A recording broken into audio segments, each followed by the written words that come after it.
আজকে আমরা পরামিতি পরিবর্তন পদ্ধতির সাহায্যে একটি অন্তরক সমীকরণের সমাধান করব। একটা প্রশ্ন দেওয়া আছে, পরামিতি পরিবর্তন পদ্ধতির সাহায্যে সমাধান করো d2y ভাগ dx2 plus y is equal two cosec x। এটা সমাধান করতে হবে। প্রথমে আমরা লিখব দেওয়া আছে, ইকুয়েশনটা পুরোটাকে আমরা তুলব। তারপর লিখব সম্পূরক ফাংশনের জন্য এই টোটালটাকে কি ধরবো, আমরা 0 ধরে নেব।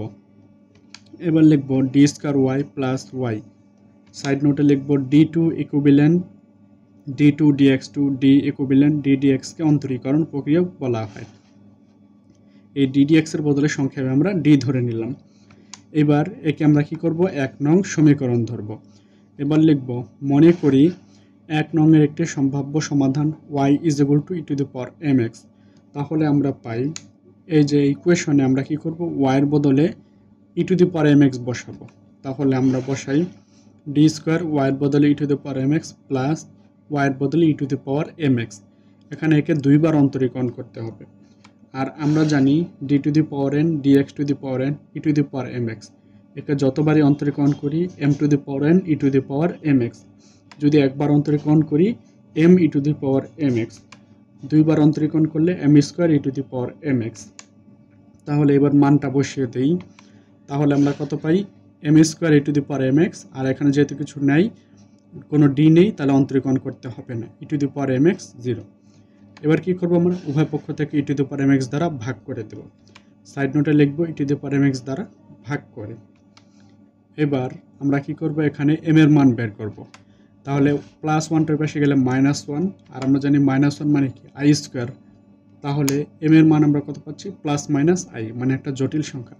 যেহেতু m এর মান একটা জটিল সংখ্যা পেয়েছি, তাহলে আমরা লিখব yc is equal to c1 e to the power m1x plus c2 e to the power m2x। এবার m1 আর m2 এর মান বসিয়ে দিই, c1 e to the power m1 এর মান ix plus c2 e to the power m2 এর মান minus ix। এবার এখানে আমরা অয়লারের সূত্র প্রয়োগ করব, e to the power ix cos x plus i sin x। এখানে এই xটা বসে গেল, plus c2 e to the power minus ix। এখানেও অয়লারের সূত্র প্রয়োগ করব, cos x minus i sin x। এবার ভিতরে গুণ করি, c1 cos x plus c1 i sin x plus c2 cos x minus c2 i sin x। এবার আমরা কি করব, cos x গুলো সব এক পাশে রাখবো আর sin x গুলোকে সব এক পাশে রাখবো। এবার এখানে cos x কমন যায়, থাকে c1 plus c2। আর এখানে i sin x কমন যায়, থাকে i, আর i কমন যায় c1 minus c2। এটা পেয়ে গেলাম আমরা। এবার এখানে এই c1 প্লাস c2 এর বদলে a ধরবো, আর i c1 মাইনাস c2 এর বদলে আমরা b ধরে নেব। সাইড নোটে রেখে নেব, যেখানে a সমান সমান c1 প্লাস c2 এবং b is equal two i c1 minus c2। এবার লিখব অতএব yc is equal two a y1 plus b y2। এখানে লিখব যেখানে y1 is equal two cos x plus y2 is equal two sin x। এটা ধরে নিলাম। লিখব এখানে y1 অফ x এবং y2 অফ x এর রণস্থান হলো w of x is equal two y1, এখানে নির্ণায়ক চিহ্ন দিয়ে y1 y2 y1 prime y2 prime, মানে হলো y1 কে অন্তরীকরণ করতে হবে, আবার y2 কে অন্তরীকরণ করতে হবে। তাহলে w of x is equal two y1 এর মান cos x আর y2 এর মান sin x। এবার y1 কে অন্তরীকরণ করলে বা cos x কে অন্তরীকরণ করলে মাইনাস sin x, আর sin x কে অন্তরীকরণ করলে cos x। এবার একে আর গুণন করব, cos x আর cos x cos square x, আর এখানে সূত্রে একটা মাইনাস, মাইনাস মাইনাসে প্লাস, যেহেতু এখানে মাইনাস আছে sin স্কয়ার x। আর আমরা জানি cos square theta minus sin square theta সূত্র কি 1। তাহলে w অফ x এর মান আমরা কত পেয়েছি, 1 পেয়েছি। এবার লিখব সুতরাং সাধারণ সমাধান y is equal two u of x y1 plus v of x y2। লিখব যেখানে u of x is equal to minus integration of y2 w of x into g of x dx। এখানে সমীকরণটা তো আমরা এটা পেয়েছি। এই সমীকরণে g অফ x হলো এই যে এটা cos x cosec x। এবার y2 এর মান আমরা কত পেয়েছি, sin x, আর w অফ x এর মান কত পেয়েছি, 1 পেয়েছি। এই প্রতিটা মান আমরা এখানে বসিয়ে দেব।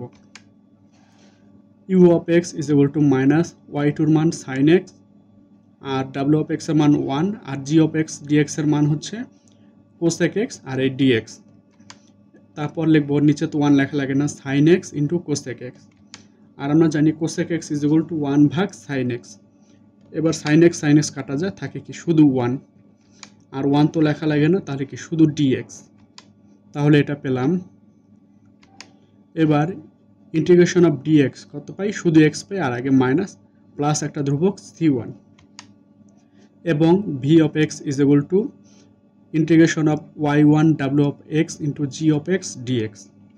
এখন এই সমীকরণটাতে আমরা এটা জানি, এই সমীকরণে জি অফ এক্স হলো কোসেক এক্স, আর y1 এর মান cos x আমরা পেয়েছি, আর w অফ এক্স এর মান 1। এই মানগুলো আমরা এই সমীকরণে বসিয়ে দেব। তাহলে V of X is equal to integration of y1 এর মান cos x ভাগ w অফ এক্স এর মান কত 1, আর জি অফ এক্স এর মান হচ্ছে কোসেক এক্স ডিএক্স।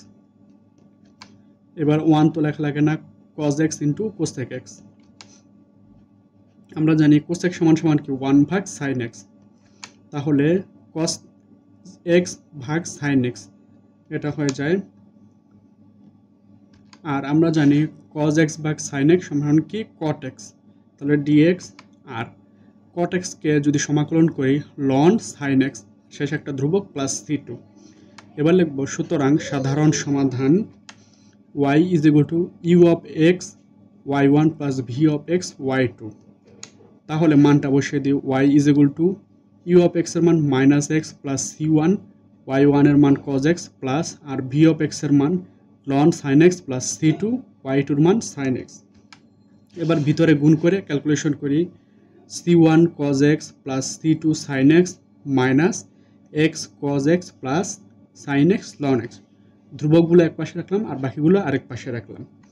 এবার তাহলে ফাইনালি আমরা এটা পেয়ে গেলাম। তাহলে এটাই হলো পরামিতি পরিবর্তন পদ্ধতির সাহায্যে একটি অন্তরক সমীকরণের সমাধান।